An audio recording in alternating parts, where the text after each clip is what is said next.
Alright everybody, thank you very much joining again. आज हमारी 11th episode है macro updates के हवाले से, जो हम वीकली तौर पे करते हैं। और मेरे साथ मेरे गेस्ट मौजूद हैं वली खान।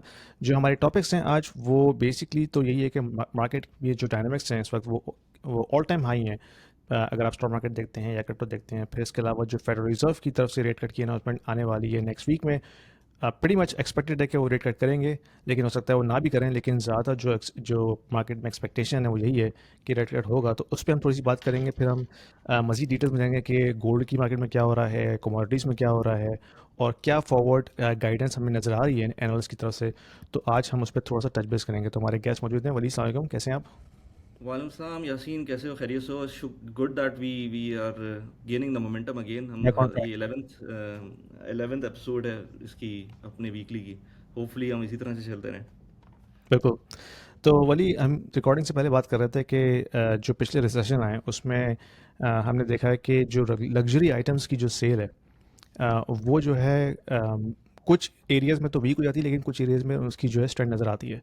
तो उसके बारे में तुमने एक कॉन्सेप्ट पढ़ा था, लिपस्टिक थ्योरी का। हाँ, तो ज़रा उसके हाँ, बारे में हाँ। बताओ कि वो क्या है, और उसको हम किस तरह रिलेट कर सकते हैं आज की जो अच्छा। डायनामिक्स है उसमें। हाँ, आज की जो जो कन्वर्जेशन है हमारी ना, उसमें तो बेसिकली जो इंटरेस्ट रेट्स और स्टॉक मार्केट, बिटकॉइन, गोल्ड, ये सारी चीज़ें हम कवर करेंगे।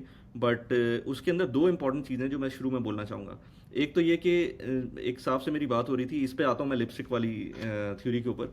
बट एक साहब से मेरी बात हो रही थी, वो कहते हैं कि यार, मुझसे पूछते हैं, यार आप करते रहते हैं बात इन्वेस्टमेंट्स वगैरह की, तो मुझे बताएं कि अगर मैं स्टॉक्स में इन्वेस्ट करता हूँ तो मुझे क्या रिटर्न मिल सकते हैं। तो मैंने कहा, यार देखिए, अगर आप यूएस के स्टॉक्स में करते हैं, यही दुबई में थे वो, तो मैंने कहा आप यूएस के स्टॉक्स में करते हैं तो आपको, और बिजनेसमैन थे वो, सो बिजनेसमैन के साथ एक और माइंडसेट का मसला भी होता है, वो उस पर बात करते हैं अभी। तो वो मैं कहा कि आपको मैक्सिमम 8 से 10% जो है ना, ये आप टारगेट रख के चलें एनुअल बेसिस के ऊपर, अगले 10 15 20 सालों के अंदर आपको इस तरह के रिटर्न्स मिलेंगे। इससे बेहतर भी मिल सकते हैं और इससे वर्स भी हो सकते हैं, बट ये एवरेज आपको इसी तरह से मिलेंगे। तो कहते हैं, यार ये 10% का मतलब ये है कि मेरे पैसे ऑलमोस्ट 7 साढ़े 7 साल के अंदर डबल होंगे। मैंने कहा बिल्कुल ऐसी है। इसमें पैसे अगर कंपाउंडिंग आप लगाते हैं तो इसी रेट से आपके पैसे डबल हो सकते हैं।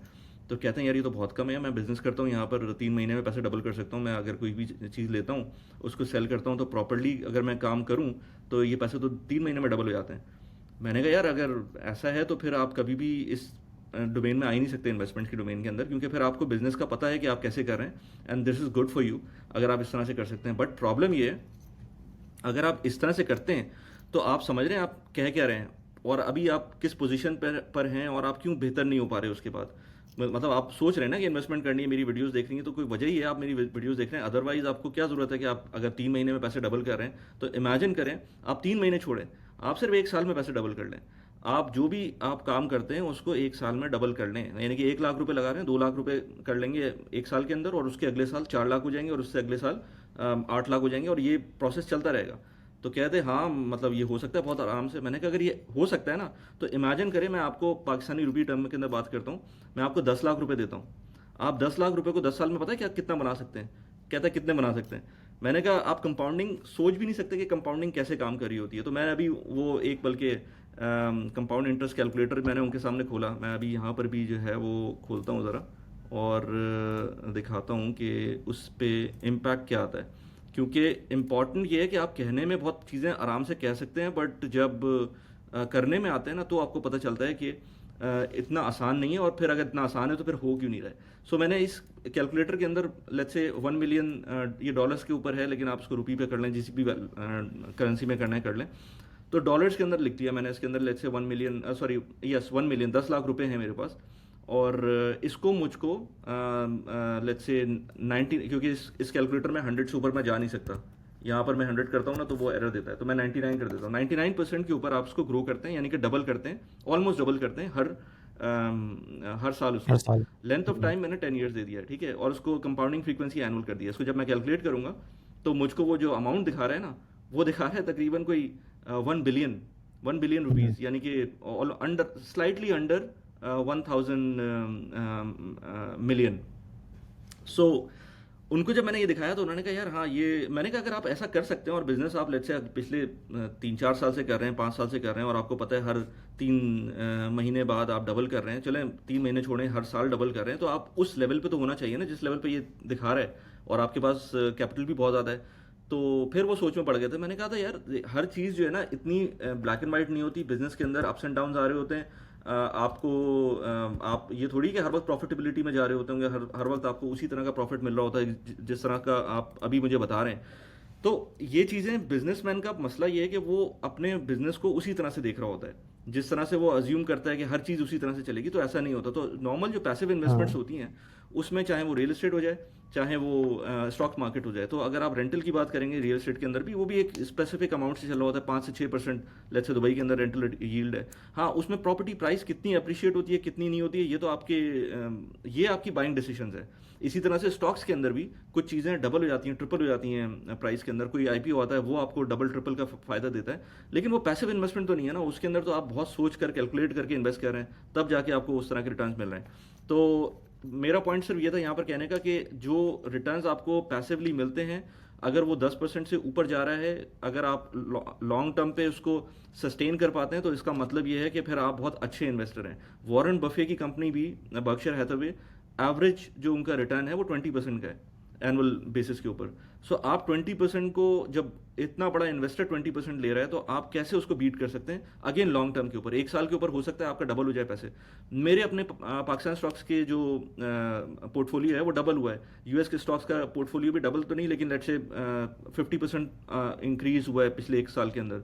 सो ये तो आप एक साल हो गया, अगले साल हो सकता है ना हो। सो ये चीज़ दिमाग में होनी चाहिए। और दूसरा ये कि वो लिपस्टिक वाली जो बात हो रही थी, वो पता नहीं, मैंने वैसे ही पढ़ रहा था, वो तो मैंने ऐसी दिमाग में आया, मैंने कहा ये कहना चाहिए, बताना चाहिए। क्योंकि जब भी आप स्टॉक मार्केट में इन्वेस्ट कर रहे होते हैं, तो आप ये देखते हैं कि रिसेशंस कब आ रहे हैं, कब नहीं आ रहे हैं। तो एक बड़ा अच्छा बैरोमीटर है, जो कि आई थिंक फाइनेंशियल क्राइसिस जो हुए थे लास्ट 2008 के अंदर, उसके अंदर ये सामने आया था कि जो कॉस्मेटिक प्रोडक्ट्स हैं, जिसका नॉर्मली हम ये समझते हैं कि लेट्स से अगर ड्यूरिंग रिसेशन इनकी सेल्स कम हो जानी चाहिए, ये सेल्स बढ़ गई थी ड्यूरिंग दैट टाइम। और वो क्यों बढ़ी थी? क्योंकि लोगों ने फिर ये कहा कि यार जब आप इस तरह की हाई एलीट क्लास के अंदर बात करते हैं, तो उनके भी तो, वो भी तो इम्पैक्ट करते हैं रिसेशन से। लेकिन वो इम्पैक्ट करते हैं रिसेशन से, लेट्स से वो फॉरेन ट्रिप्स नहीं लेंगे, वो बड़ी बड़ी गाड़ियाँ नहीं लेंगे, वो थोड़ा सा अपना कर्टेल करेंगे अपने अपग्रेड, लाइफ को अपग्रेड करने को के लिए। बट उनके पास ये छोटे मोटे जो एक्सपेंसेस होते हैं ना, लेट्स से उनकी वाइफ ने कोई पर्स लेना है, कोई वॉलेट लेना है, कुछ उनको कॉस्मेटिक्स लेनी है, तो ये चीज़ें उनके फिर भी रीच में होती हैं। तो इनकी प्राइसेस वहाँ, इनकी जो सेल्स हैं वो बढ़ गई थी वहाँ पर। तो बड़ा एक इंपॉर्टेंट फैक्टर है। और इसको मैं आगे अगले हम लोग एपिसोड्स के अंदर देखेंगे भी कि अगर कोई इसका कोई इन्होंने फैक्टर बनाया हुआ है, कोई केपीआई बनाई हुई है कि लिपस्टिक ट्रेंड कैसे बन सकता है, अभी आजकल क्या चल रहा है, तो बड़ा इंटरेस्टिंग होगा। मेरे ख्याल से उन्होंने कुछ किया था, मैं अभी इस पॉडकास्ट से पहले ही थोड़ा सा मैं देख रहा था, लेकिन अभी तक उसको मैंने पूरी पूरी तरह से उसका ट्रेंड नहीं देखा था कि कोई इस तरह का ट्रेंड है कि आजकल क्या कॉस्मेटिक का वो चल रहा है। तो एनीवेज, अभी जो स्टॉक मार्केट की सिचुएशन है, यूएस की स्टॉक मार्केट की बात करें स्पेसिफिकली, क्योंकि हम बात कर रहे हैं अभी एक्सपर्ट्स के पॉइंट ऑफ व्यू से, तो वो तो भाई वो ऑल टाइम हाई चली गई है। हर स्टॉक को देखो, वो उसकी वैल्यू छत से लगी हुई है, सिवाय एप्पल के। बाकी सारे तो ऊपर ही गए हैं सारे। तो उसके क्या इनसाइट्स हैं, कुछ हैं वहाँ पर? तुम कनाडा में बैठे हो, नॉर्थ अमेरिका में, तो हाँ। क्या स्टेटस है वहाँ पर? Sorry for the interruption, guys. Just wanted to let you know that I also offer one on one consulting calls to the individuals who are looking to discuss their financial planning, their investment strategies, their kids' education planning, their immigration moves, as well as the young professionals, because I have been in the tech industry for almost 20 years. So I also offer one on one consulting calls to the young professionals who are looking to have their career development discussion with me, and also personal branding as well. So if you are looking to have some sort of an expert opinion, there is a calendar link in the description below. Book a 30 minutes call with me and I will be more than happy to help you out. Stock market तो of course all time high है इस वक्त। और मैं valuation देख रहा था, valuation भी जो हैं कंपनीज़ की, जो यानी कि जो बिग मेगा कॉरपोरेशंस हैं, उनकी वैल्यूएशन भी जो है वो ऑलमोस्ट पीक लेवल पे हैं। और हम उसको अगर देखते हैं हिस्ट्री में, तो लास्ट टाइम मेरे ख्याल में हमने वो पीक लेवल देखा था 1990s के अंदर, यानी कि .com बबल से पहले। तो यानी कि हम उस लेवल की पीक वैल्यूएशंस पे आ चुके हैं। और जो स्टॉक मार्केट है from a broad market perspective, वो भी ऑल टाइम हाई ही है। और हम ये देख रहे हैं कि इस मोमेंटम के अंदर फेडरल रिजर्व जो है वो नेक्स्ट वीक रेट कट करने जा रहा है, यानी कि pretty मच 80% तक जो है एक्सपेक्टेशन है कि फेडरल रिजर्व जो है रेट कट करेगा। तो हिस्टोरिकली हमने देखा है कि रेट कट हमेशा से जो है ना, जो रिस्क एसेट्स होते हैं उनको बूस्ट करता है, जिसमें ऑफ कोर्स आपके जो स्टॉक्स हैं नैस्डैक के खास तौर पे, इसके अलावा जो क्रिप्टो की जो इक्विटीज़ हैं वो उसको बूस्ट मिलता है रेट कट की वजह से। अब क्योंकि एक्सपेक्टेशन हमारे पास पिछले 2-3 हफ्ते से चल रही है कि फेडरल रिजर्व रेट कट करेगा, इन वजह इसकी ये है कि अभी रिसेंटली जो है ना, जो जॉब नंबर्स हैं वो काफ़ी वीक आए हैं, और ना सिर्फ वीक आए हैं बल्कि जो उन्होंने पिछले नंबर्स उन्होंने जो शो किए थे लास्ट ईयर भी और इस ईयर भी, वो उन्होंने रिवाइज डाउन किए हैं। यानी कि बाइडन की जब गवर्नमेंट थी लास्ट ईयर, उस वक्त भी जो उन्होंने नंबर्स शो किए थे उसको उन्होंने बाद में रिवाइज डाउन किया। फिर इसके अलावा जो अभी रिसेंटली जो नंबर्स आए थे उनको भी इन्होंने शो करने के बाद दोबारा रिवाइज डाउन किया है। तो दैट मीन्स कि जो लेबर मार्केट है वो वीक थी ऑलरेडी, जो कि हमें इनकरेक्ट नंबर्स दिखाए गए थे लास्ट टाइम। और इसके अलावा जो अनएम्प्लॉयमेंट रेट अभी आया है वो ऑलमोस्ट 4.3% पे चले गया है, जो कि ज़्यादा है पिछली रीडिंग से। 4.3%, लास्ट टाइम जुलाई में 4.2 था। तो हाँ, ये चीज़ 4.3 ये बता तो रही है कि जो ये अभी, स्क्रीन मैंने स्क्रीन शेयर की है इसके अंदर हाँ एग्जैक्टली तो आप देख सकते हाँ। हैं कि जो अगर आप ट्रेंड देखें ना उसका over the period of let's से 3 ईयर्स, तो आपको नजर आ रहा है कि अनएम्प्लॉयमेंट ग्रेजुअली जो है वो ऊपर जा रही है। तो अच्छा, जो अगर लेबर मैंने इसको मार्केट है थोड़ा-सा ना, पीछे भी जाके देखा ना, 5 ईयर्स के हम्म, ऊपर देखा तो वो तो एकदम से नीचे गया था, फिर उसके बाद ऊपर जाना शुरू हुआ है। लेकिन हम इसको होलिस्टिक लेवल पे देखना चाहिए। तो 10 ईयर्स को देखें अगर, तो ये किस तरह से हाँ नीचे जा रहा था जॉब नंबर्स। और इसको अगर हम इंटरेस्ट रेट डाल लें इसके अंदर, अभी डाले हुए नहीं है मैंने, लेकिन अगर डाल लें तो वो भी नज़र आएगा कि जैसे-जैसे ये वैल्यू नीचे जा रही थी वैसे-वैसे इंटरेस्ट रेट्स बढ़ रहे थे, सॉरी कट हो रहे थे। लेकिन अब यहाँ पर क्योंकि अब एक कोविड का स्पाइक आई थी और उसके बाद ये दोबारा से नीचे जा रहा था, तो इंटरेस्ट रेट हल्के-हल्के करके उन्होंने भी नीचे लेकर आए थे। बट यहाँ पर अगेन अब जब ऊपर जाना शुरू हुआ है तो फिर उसको इंटरेस्ट रेट्स कट करने की सिनेरियो बन सकता है। बिल्कुल। और मेन चीज़ लेबर मार्केट ना वो बहुत इंपॉर्टेंट फैक्टर है, क्योंकि वो आपको बता रही है कि जो इकॉनमी की जो रियल हेल्थ है वो कैसी है। क्योंकि स्टॉक मार्केट जो है वो आपकी इकॉनमी को रिफ्लेक्ट नहीं करती, वो बेसिकली फाइनेंशियल इकॉनमी है जिसमें ऑफ कोर्स पूरी दुनिया से पैसा आ रहा है। लेकिन जो लेबर मार्केट है वो आपकी जो डोमेस्टिक इकॉनमी है उसको बताती है। तो लेबर मार्केट का वीक होने का मतलब यही है कि जो कंज्यूमर सेगमेंट है वो जो है स्ट्रगल कर रहा है। ऑफ कोर्स उनकी जो परचेसिंग पावर है वो स्लो हो रही है। दैट मीन्स के जो जो मोमेंटम है वो वीक हो रहा है इकॉनमी के हवाले से। तो फेडरल रिजर्व का जो सबसे बड़ा कंसर्न है वो यही है कि जो लेबर मार्केट इतनी वीक हो रही है तो उनको जो है ना अपनी फाइनेंशियल कंडीशन रिलैक्स करनी पड़ेंगी, जिसमें ऑफ कोर्स रेट कट करना एक एक फैक्टर है। तो उसी वजह से प्रीटी मच एक्सपेक्टेड है कि ये काम होगा। लेकिन साथ ही साथ हमारे पास जो इन्फ्लेशन नंबर्स आई थी लास्ट वीक वो भी हाई आई हैं, यानी कि जो कोर सीपीआई जिसको हम कहते हैं कि इंक्लूडिंग एवरीथिंग, वो 3.1% है यूएस में। और जो कि जो उनका प्रेफर्ड जो उनका लेवल है 2%, उससे कहीं ऊपर है। और हम देख रहे हैं कि हिस्टोरिकली यानी कि लास्ट 2-3 ईयर्स के अंदर इन्फ्लेशन जो है वो 3 और के आसपास ही होवर करता रहा है। तो वो जो आर्टिकल तुमने मुझे भेजा था उसमें यही उन्होंने बयान किया है कि 2% जो था एक रिक्वायर्ड लेवल था थियोरेटिकल, लेकिन अब लगता है कि 2% जो है वो 3% बन जाएगा। यानी कि जो उनका बेस लाइन है वो अब शायद 2% से बढ़ के 3% हो जाए, क्योंकि उन्होंने कितनी कोशिश कर ली लेकिन इन्फ्लेशन 3 से नीचे नहीं आ पा रहा। और जब इस वक्त जब वो रेट कट करने की कंडीशन में आ रहे हैं, that means inflation will likely go up as well. तो ये एक बड़ा इंटरेस्टिंग सिनारियो है कि इन्फ्लेशन भी हाई है, स्टॉक मार्केट भी हाई है, और इस पूरे डायनेमिक्स के अंदर फेडरल रिजर्व रेट कट करने जा रहा है। That will likely to boost the inflation as well as stock market. तो ये अगले 1-2 महीने में हमें नज़र आएगा कि ऊँट किस करवट बैठता है इस हवाले से। बिल्कुल, ये मैं अभी बल्कि इनफैक्ट इसको दोबारा से मैं शेयर करता हूँ स्क्रीन, जिसके अंदर वो जो इसके इंटरेस्ट रेट्स उसके साथ नज़र आए, अनएम्प्लॉयमेंट रेट के साथ। तो 5 ईयर्स के ऊपर देखें तो ये जो इन्फ्लेशन रेट है ये नीचे जा तो रहा था, लेकिन दोबारा से ये अपटिक की तरफ ऊपर ऊपर जा रहा है। चले और गया। ये बिल्कुल हम्म, कॉन्ट्रैरी है कि आप इंटरेस्ट रेट जो है वो कट करने के टाइम जब आप इसको इन्फ्लेशन को देखते हैं, तो इन्फ्लेशन अगर बढ़ रही होती है तो वहाँ पर कम करने की बात होती है इंटरेस्ट रेट्स। एग्जैक्टली। बट यहाँ पर इन्फ्लेशन दोबारा से ऊपर जाने की बात हुई है, और वही बात है, स्टैंडर्ड्स को मैनिपुलेट करना और नंबर्स को मैनिपुलेट करना ही इवेंचुअली रह जाता है। तो जो 2% था हम्म, वो उसकी भी कोई उसके ऊपर थोड़ी सी बात कर सकते हैं कि 2% कहाँ से आया था, कि हाँ इन्फ्लेशन हाँ, का जो टारगेट है वो ये 2% भी क्यों बड़ी रहा मज़े था। की बात है। इसमें मेरे ख्याल में 1990s के अंदर सेंट्रल बैंक्स के पास इस तरह का कोई टारगेट नहीं था पहले। तो न्यूजीलैंड का सेंट्रल बैंक का जो गवर्नर था उस वक्त, उससे किसी प्रेस कॉन्फ्रेंस में किसी ने पूछा कि भाई आप क्या टारगेट कर रहे हैं कि इन्फ्लेशन क्या होना चाहिए। तो उसने ऐसी रैंडमली एक नंबर फेंक दिया प्रेस कॉन्फ्रेंस में कि 2% होना चाहिए। तो बस उसी को जो है ना स्टैंडर्ड बना लिया पूरी दुनिया में कि हर कोई जो है बस 2% को जो है वो टारगेट करता है। लेकिन इसके पीछे कोई मैथमेटिकल एल्गोरिदम या कोई एनालिसिस वगैरह नहीं है। वो एक तुम अगर तुम गूगल करोगे तो नज़र आ जाएगा कि वो एक रैंडमली सेंट्रल बैंकर ने जो है वो प्रेस कॉन्फ्रेंस में बोल दिया था 2%, और उसके बाद से सबने उसको जो है ना बाइबल के तौर पे मान लिया है, और वो उसी को जो है टारगेट करते रहते हैं।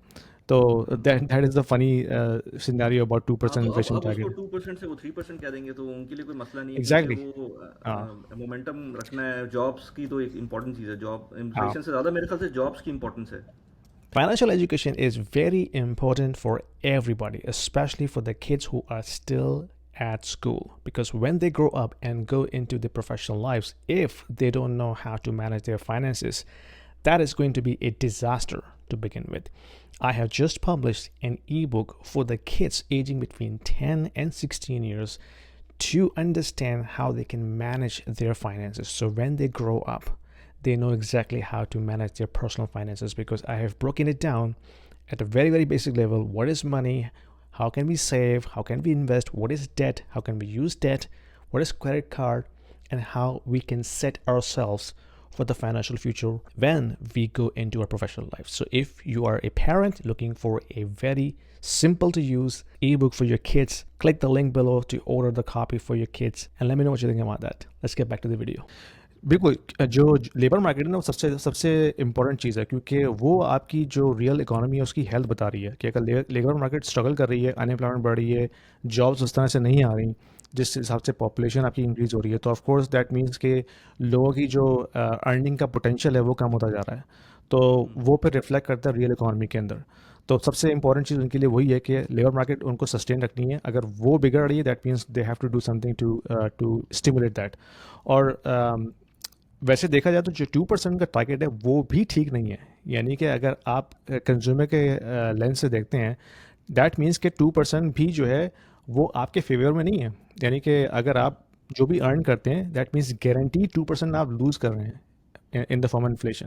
यानी कि मिनिमम टू वो तो परसेंट हाँ, तो वो 2% भी आपके आपके फेवर में नहीं है। तो लेट अलोन 3% और 4% इन्फ्लेशन टारगेट। सो तो ये सब बात समझने की है कि जो लोग इस चीज़ से वाकिफ़ नहीं है कि इन्फ्लेशन अगर 2% भी हो तब भी you are losing money on 2% on yearly basis. और अगर आप इसको कंपाउंड करते हैं तो over the period of let's say 10 years 15 years ठीक ठाक आपकी जो परचेसिंग पावर है वो लूज़ हो जाती है बिकॉज ऑफ इन्फ्लेशन।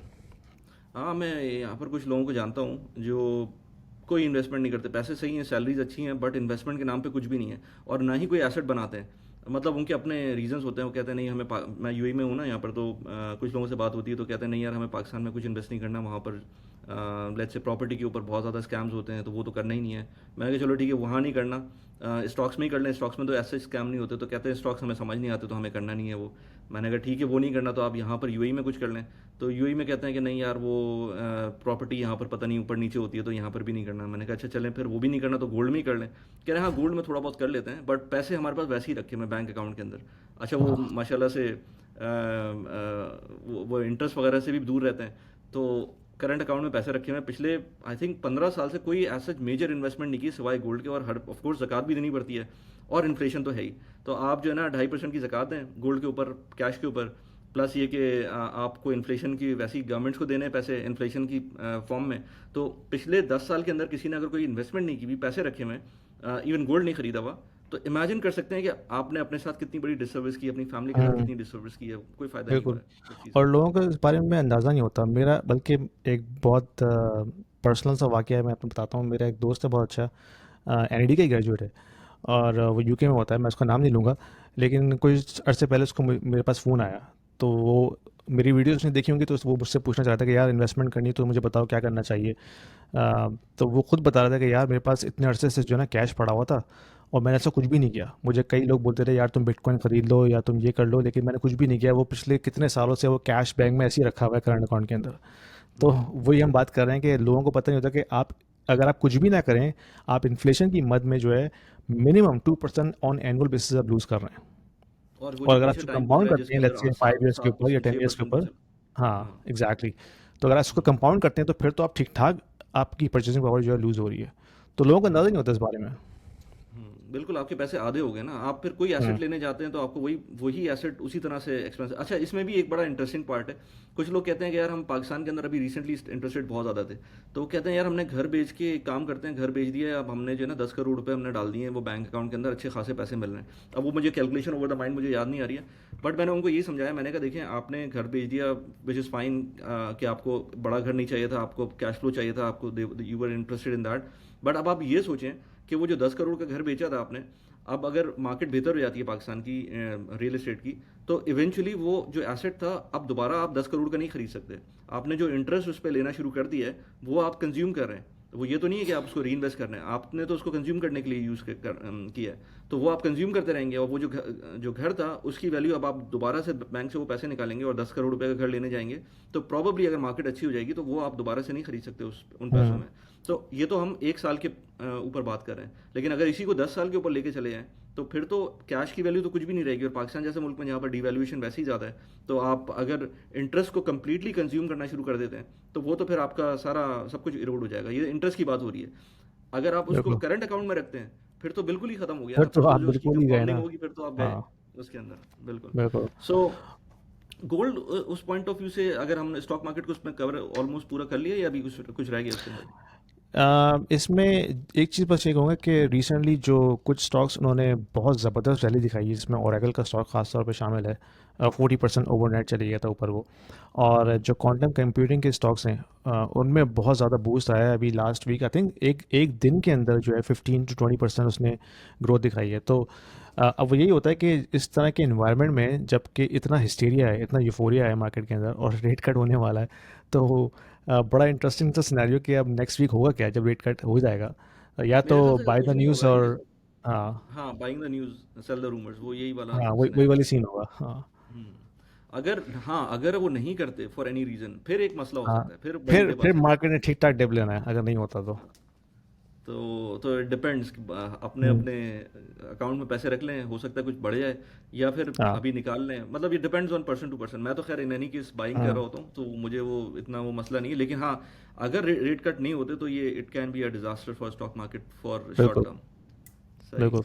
और गोल्ड की क्या स्टेटस है यार? गोल्ड भी ऑल टाइम हाई कर, हर asset class all time high कर रहा है सिवाय बिटकॉइन के मेरे ख्याल से, लेकिन गोल्ड हम्म। जो है वो अपनी जगह पर हाई के हाई, नए न्यू हाईज बना रहा है। गोल्ड की सिनेरियो इस दफ़ा थोड़ा डिफरेंट है क्योंकि गोल्ड की जो नेट बाइंग हो रही है ना, वो हो रही है सेंट्रल बैंक्स की तरफ से। यानी कि रिटेल इन्वेस्टर बाय नहीं कर रहा गोल्ड, गोल्ड बाय कर रहा है सेंट्रल बैंक्स, यानी कि जो दुनिया के दूसरे सेंट्रल बैंक्स हैं जिसमें चाइना मेनली शामिल है। चाइना है, टर्की है, फिर इसके अलावा जो दूसरे मुल्क है जैसे इंडिया भी शामिल है। तो वो अपनी अपनी होल्डिंग्स जो है ना अब वो गोल्ड में स्टोर कर रहे हैं।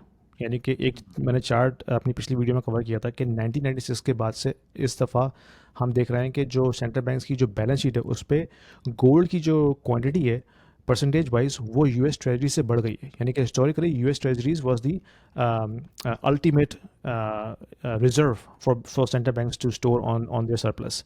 लेकिन हम देख रहे हैं कि वो जो गोल्ड की जो परसेंटेज है जो उन्होंने एलोकेट की है वो अब यूएस ट्रेजरी से सरपास कर रही है। दैट मीन्स उनका जो कॉन्फिडेंस है यूएस ट्रेजरीज के ऊपर वो कम होता जा रहा है, जिसकी वजह से गोल्ड में बाइंग हो रही है। तो गोल्ड का जो इस दफ़ा मोमेंटम है ना वो सेंट्रल बैंक की तरफ से आ रहा है, रिटेल की तरफ से नहीं आ रहा। तो ये एक बड़ा एक यूनिक सा सिनारियो है। लेकिन सिल्वर सिल्वर बहुत ऊपर जा रहा है अभी रिसेंटली। यानी कि अगर हम ईयर टू डेट निकालते हैं ग्रोथ, जिसमें सिल्वर की जो परसेंटेज है वो गोल्ड से ऊपर जा रही है। तो that's another very interesting scenario कि सिल्वर जिसको कोई पूछता भी नहीं था, लेकिन इस साल सिल्वर जो है वो भी ऊपर जा रहा है। तो हाँ, मेरे ख्याल अट्रैक्शन में की ज़रूरत है। डाइवर्सिफिकेशन के लिए बहुत अच्छी चीज़ है कि आप थोड़ा सा अपना हिस्सा जो है अपने जो पोर्टफोलियो का वो गोल्ड में पार्क करें, क्योंकि gold is like ultimate hedge against the system. यानी कि जो सिस्टम की बात करें ना, जो फियाट सिस्टम है, उसको उस अपने आप को उससे प्रोटेक्ट करने के लिए आपके पास सिर्फ दो ही चीज़ें हैं, या तो गोल्ड में आप बाय करें या फिर आप बिटकॉइन बाय करें। तो ये दो सिनारियोज जो हैं वो आपकी डिवर्सिफिकेशन के लिए बहुत इंपॉर्टेंट है। सही। नहीं, गोल्ड एक अच्छी एसेट क्लास है जिसको मतलब मैं तो इतना ज़्यादा उसमें एक्सपोजर इसलिए नहीं लेता हूँ क्योंकि ऑलरेडी घर में ज्वेलरी की फॉर्मेट के अंदर कुछ ना कुछ रखा हुआ होता है। प्लस ये कि उसके अंदर जो पॉइंट है, अच्छा गोल्ड एक अच्छी चीज़ है, लेकिन जब आप फाइनेंशियल इंडिपेंडेंस की बात करते हैं ना, तो मैंने ये देखा है कि cash flow is real king. जब आपको नज़र आता है कि पैसे आ रहे हैं आपके पास। मैं बहुत सारे लोगों को जानता हूँ जिनके पास बहुत पैसे होते हैं, बट प्लॉट्स की फॉर्मेट में होते हैं, घरों की फॉर्मेट में होते हैं जिससे थोड़ा बहुत रेंट आ रहा होता है, या फिर लेट्स से गोल्ड की फॉर्मेट में होते हैं। उनकी अगर वो जॉब करते हैं तो वो कभी भी ये नहीं सोचते कि हमें जॉब छोड़नी है, वो यही सोचते हैं कि हमें जो है ना ये पैसे हमारे पास मौजूद हैं, बस they are happy in their heart. लेकिन जब आपके पास कैश फ्लो आना शुरू होता है ना किसी भी एसेट क्लास से, तो वो आपको आपकी जो थोड़ी सी कॉन्फिडेंस लेवल है ना वो बढ़ना शुरू होता है। आपके पास रेंटल इनकम आ जाए, आपके पास स्टॉक्स डिविडेंड्स आ जाएं, या लेट्स से आपके पास बॉन्ड के थ्रू कुछ प्रॉफिट्स आ जाए, इंटरेस्ट आ जाए, उससे आपका जो कॉन्फिडेंस लेवल है ना वो बढ़ के वो कहते हैं यार चलो मेरी ये इनकम इतनी है तो कम से कम 30% मेरी इनकम इससे भी ऑगमेंट हो रही है, या लेट्स से 40% हो रही है, इसको मैं बढ़ा भी सकता हूँ। बट गोल्ड आपके पास हाथ में रहेगा, आप उससे कोई कैश फ्लो जनरेट नहीं कर रहे हैं, तो आप हमेशा ये रहेगा कि हाँ मेरे पास पैसे तो हैं, या लेट्स से मेरे पास हम्म। एसेट तो है, लेकिन उसका कोई फायदा हो नहीं रहा है आपको, वो इंडिपेंडेंस के अंदर वो कंट्रीब्यूट नहीं कर रहा है। If you are an investor in the US, in Canada, or in Europe, and you are considering investing into Dubai real estate market, this video is for you because we have a platform called Stake, which allows you to invest into the residential real estate market and start earning rental income right away without going through a lengthy documentation process or coming up with a heavy down payment. Stake is built upon the concept of crowdfunding. So it is democratizing the entire investment strategy and allows you to own a single unit of the entire investment portfolio. So you don't have to own the entire property, right? You can be part of the pool that can actually own a piece of property, a piece of real estate. So that allows you to start with as low as 2,000 dirhams and you can slowly ramp up. So as you start investing into it, you can not only own a bit of real estate, but you also get a portion of the rental income on monthly basis. So it's a passive investment strategy, diversifying your portfolio from traditional North American or European markets into Dubai, which is hustling and bustling and growing very fast and allows you to build your wealth over time. So don't delay. There is a link down there in the description. If you click on this, it will give you free 200 dirhams in your account right away to start with, and you can thank me later. बिल्कुल ऐसा ही है। Gold को मैं हमेशा देखता हूँ कि वो एज़ ए इंश्योरेंस के तौर पे काम करता है आपके लिए, यानी कि आप अपने जो भी पोर्टफोलियो है, अगर आपने सारी की सारी वेल्थ आपने इस फाइनेंशियल सिस्टम में रखी हुई है, तो वो एक तरह का रिस्क है। तो उस हम्म। रिस्क को मिनिमाइज़ करने के लिए आप थोड़ा-सा जो पोर्टफोलियो है ना, वो गोल्ड में रखते हैं, ताकि अगर सिस्टम में कुछ होता है, कोई कोलैप्स करता है, कोई रिसेशन आता है, कोई डिप्रेशन आता है, तो at least I have something that I can hang on to it. बाज़ औक़ात ये हम्म। भी होता है कि जैसे लेबनान में हुआ है या टर्की में हुआ है कि बैंक्स बंद हो गए थे, लोगों के पास एक्सेस नहीं था बैंक्स में अपने डिपॉज़िट निकालने का। तो उस सिनेरियो में आप क्या कर सकते हैं कि आपके पास कोई भी एसेट ऐसा हो जो सिस्टम से बाहर हो, जिसमें गोल्ड एक बहुत ज़बरदस्त एसेट है, या बिटकॉइन, जिसको गवर्नमेंट कंट्रोल नहीं कर सकती ना। तो लोग इसलिए गोल्ड को रख कंसिडर करते हैं कि एज ए इंश्योरेंस, कि अगर सिस्टम में कोई मेजर क्रैकडाउन आता है, कोई बैंक्स पे जो है ना, आपके बैंक्स कोलैप हो जाते हैं, अगर आप किसी ऐसे कंट्री में जैसे टर्की में हो चुका है, लबनान में हो चुका है, कि आपके बैंक्स बंद हो जाते हैं, कि आपको बैंक्स एक्सेस नहीं देता अपना डिपॉजिट निकालने के लिए, या देता भी है तो बहुत मिनिमम लिमिट देता है कि भाई आप $100 निकाल सकते हैं पर वीक। तो उस केस में आप क्या करेंगे? आपका सारा का सारा पैसा तो उसमें पड़ा पड़ा वो हुआ है। ग्रीस में भी हुआ है, बड़े बड़े मुल्कों में हुआ है ये। एग्जैक्टली exactly, हो चुका है ये, तो ये कोई बहुत मैं डिस्टेंट हिस्ट्री की बात नहीं कर रहा। तो उस केस में आप थोड़ा सा जो है ना अपना पोर्टफोलियो बाहर रखें सिस्टम में, जिसमें गवर्नमेंट का कंट्रोल ना हो, जिसमें ऑफ कोर्स गोल्ड और बिटकॉइन ये दो ऐसी चीज़ें हैं, या इथेरियम भी आ जाता है, जो दूसरे क्रिप्टो एसेट्स हैं, वो सिस्टम से बाहर हैं। तो वो आप एज ए रिस्क हेज के तौर पे उसको रखें, ताकि कल कल को अगर कुछ ऐसा होता भी है, then you have something that you have your control over. अच्छा, ये बिटकॉइन और इसका हेज तो है, वो गोल्ड भी है, लेकिन जब प्रॉब्लम आती है क्रिप्टो के अंदर तो वो लोग जो हैं उसको यूजुअली एक्सचेंज की बात करते हैं। और मैं बड़े बड़े पढ़े लिखे लोग और तमीज़ के लोग जिनको पता भी है उनके साथ भी हम्म। बात करता हूँ ना, तो उनके भी कोई हार्ड वॉलेट्स नहीं होते, उनके भी एक्सचेंज पे रखे होते हैं। और एक्सचेंज पे रखने का मतलब तो आप even you are unsafe compare to even stock market, क्योंकि स्टॉक मार्केट के अंदर तो दो एटलीस्ट, चलो अगर फर्स्ट करें आपको डर है गवर्नमेंट का, तो ठीक है, फिर आपके साथ कुछ वहाँ पर मसला हो सकता है, स्टॉक्स के साथ वो सीज हो सकते हैं, आपका अकाउंट बंद हो हम्म। सकता है, ये सारी चीज़ें हो सकती हैं।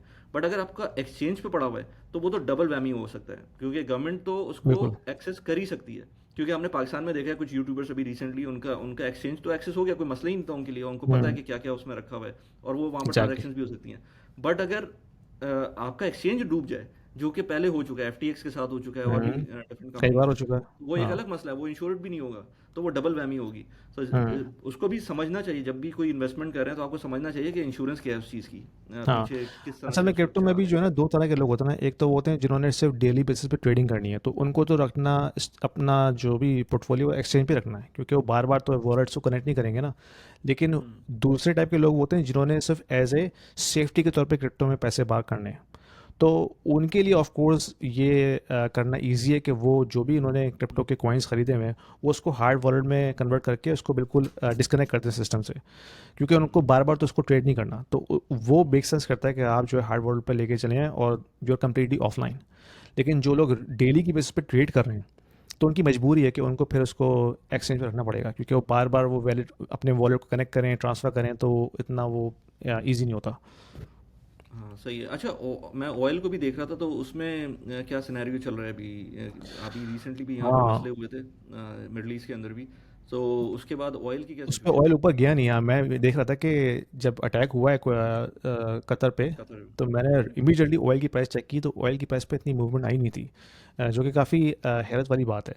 और ऑयल हम देख रहे हैं कि इस पूरे सिनेरियो में वीक हुआ है काफ़ी, जब तक ये सब चीज़ें ऊपर जा रही हैं, यानी कि स्टॉक मार्केट भी ऊपर गई है, बिटकॉइन भी और क्रिप्टो भी ऊपर है, गोल्ड भी ऊपर है, लेकिन ऑयल जो है इतना ज़्यादा स्ट्रेंथ दिखा नहीं रहा। उसकी मेरे ख्याल में वजह यह है कि एक तो ओवर सप्लाई है ओपेक की तरफ से, ओपेक अपनी प्रोडक्शन जो है बढ़ा रहा है, और फिर जो ग्लोबल इकोनॉमी में जो सिचुएशन चल रही है from a manufacturing stand point, वो वीक हो रही है। चाइना चाइना में स्लो डाउन आया हुआ है, तो चाइना ऑफ कोर्स एक मैन्युफैक्चरिंग हब है, तो जो ऑयल की जो कंजम्पशन है from a global industrial lens वो कम हो रही है। तो वो इट्सेल्फ बता रहा है कि ग्लोबल इकोनॉमी जो है वो स्लो डाउन हो रही है, और फिर डॉलर वीक हो रहा है। डॉलर वीक हो रहा है तो ऑफ कोर्स उसकी वजह से जो है वो कमोडिटीज़ भी जो है इम्पैक्ट कर रही हैं। तो अगर डॉलर दोबारा से स्ट्रांग होता है तो फिर ये कमोडिटीज़ भी एक्सपेंसिव होना शुरू हो जाएंगी, जिसमें ऑफ कोर्स ऑयल भी शामिल है। लेकिन अभी फ़िलहाल जो है ऑयल की वीकनेस यही बता रही है कि जो ग्लोबल इकोनॉमी है वो स्लो डाउन हो रही है।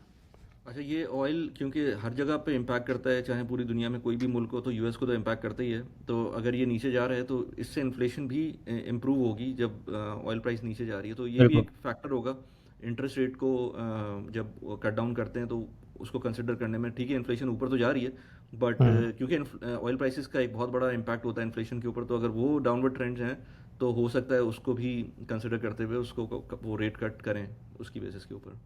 बिल्कुल। सो ऑयल का ऑफ कोर्स एक हैवी कंपोनेंट है ट्रांसपोर्टेशन के हवाले से, तो वो तो ऑफ कोर्स नीचे जाएगा।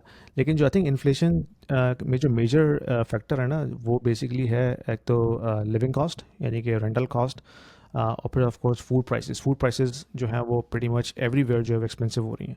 तो ये दो मेजर कंपोनेंट जिसकी वजह से जो है हाँ, लेकिन वो इन्फ्लेशन ऊपर आई वो है। फ्यूल प्राइसेस जो हैं वो आपकी फूड प्राइसेस पे भी इम्पैक्ट करती है ना, क्योंकि वो आपकी ट्रांसपोर्टेशन के अंदर वो भी हाँ। यूज़ होता है। जब हाँ, उसका मतलब कुछ ऑयल एक्सटेंड हर होता है। चीज़ पे हाँ। इम्पैक्ट करता है। बिल्कुल। मतलब थोड़ा थोड़ा बहुत उसका इम्पैक्ट हर पाकिस्तान के अंदर तो बहुत ज़्यादा होता है। मतलब मैं पाकिस्तान की बात करूँ ना, तो आपकी पावर जनरेशन भी उसी से लिंक्ड है। अगर वो ऑयल प्राइसेस ऊपर जाएंगी तो पावर प्राइसेस भी ऊपर जाएंगी, आपकी ट्रांसपोर्टेशन बहुत एक्सपेंसिव हो जाएगी जैसे जैसे ऑयल प्राइसेस हाँ। ऊपर जाती हैं। इसी तरह से वो बाकी जगहों पर भी इम्पैक्ट करता है। तो ऑयल प्राइसेस अगर नीचे जा रही हैं तो it is a good sign, मतलब एटलीस्ट फॉर इन्फ्लेशन। अब वो इन्फ्लेशन यूएस में वैसे ही ऊपर जा रही है, तो ऑयल प्राइसेस नीचे आ रही हैं फिर भी वो ऊपर जा रही है, तो वो एक अलग सिनेरियो बन रहा है। हाँ। बट क्योंकि उसमें और फैक्टर्स भी हाँ, क्योंकि सीपीआई बहुत पैकेट में बहुत कंट्रीब्यूट सारी करते हैं। चीज़ें होती हैं ना, अगर ऑयल इसको ऑफसेट कर रहा है तो दूसरी चीज़ें फिर जो है ना वो बढ़ रही हैं। तो ओवरऑल नेट बेसिस के ऊपर जो सीपीआई वो तो हाई है। और क्योंकि अगर जैसे आपकी फूड प्राइसेस बढ़ रही हैं, या आपकी जो रेंटल या जो मोर्गेज प्राइसेस बढ़ रही हैं, लेकिन ऑयल इसको ऑफसेट कर रहा होगा कुछ कुछ परसेंटेज के कुछ ऊपर, परसेंटेज लेकिन में, हाँ। ओवरऑल नेट बेसिस पे तो सीपीआई ऊपर ही है ना। तो सही। ऑफ कोर्स सी ऑयल के कम होने से सीपीआई थोड़ा सा कंट्रोल तो हुआ होगा। अगर ऑयल भी ऊपर होता तो डैट मीन्स ये जो 3.1 का सीपीआई है वो 4 पे पहुंचा हुआ होता अभी। तो ये भी एक पॉइंट है। फिर सही है। चलो यार, ज़बरदस्त। I think we covered everything that we aimed for, right? बिल्कुल। हाँ। तो अब ये कि नेक्स्ट वीक की जब हम पॉडकास्ट करेंगे तो उस वक्त फेड का रेट का डिसीजन आ चुका होगा, तो हमारे पास एक क्लियर पिक्चर होगी कि मार्केट ने उस पर किस तरह से रिएक्ट किया है। तो we will have more news to share with you. और इससे पहले कि हम इसको कंप्लीट करें, प्लीज़ अपना जो कमेंट्स हमें बताइए सेक्शन में डाल के, कोई क्वेश्चन है तो पूछिए, और we will definitely consider it next time. वाली कोई last thoughts before you wrap up? नहीं यार, बस स्टे सेफ, और जो सिचुएशन चल रही है दुनिया की उसमें कीप इन्वेस्टेड, और लॉन्ग टर्म के लिए इन्वेस्टेड रहें। जो लेट्स से शॉर्ट टर्म के जो भी टारगेट्स हैं उनको इन्वेस्ट ना करें किसी भी एसेट क्लास के अंदर, उसको आप सेव करके गवर्नमेंट की सिक्योरिटीज़ के अंदर डाल सकते हैं। 3 साल आई वुड से कि अगर आपका कोई भी एक्सपेंस 3 साल के अंदर आना है तो उसको तो स्टॉक मार्केट में इस वक्त बिल्कुल भी ना डालें। लेकिन हाँ, बियॉन्ड 3 ईयर्स आपने फ्यूचर के लिए कोई चीज़ इन्वेस्ट करनी है तो चाहे वो स्टॉक मार्केट हो, गोल्ड हो, रियल एस्टेट हो, वो फिर आपको इन्वेस्टेड रहना चाहिए। बगैर इन्वेस्टेड रहने के काम नहीं चलता। इन्फ्लेशन आपके सारे पैसे जो है ना वैसे ही खा लेती है। बिल्कुल। तो चलो, थैंक यू वेरी मच मिली, बहुत बहुत शुक्रिया आपके टाइम देने का। इंशाल्लाह हम आपसे दोबारा नेक्स्ट वीक मिलते हैं।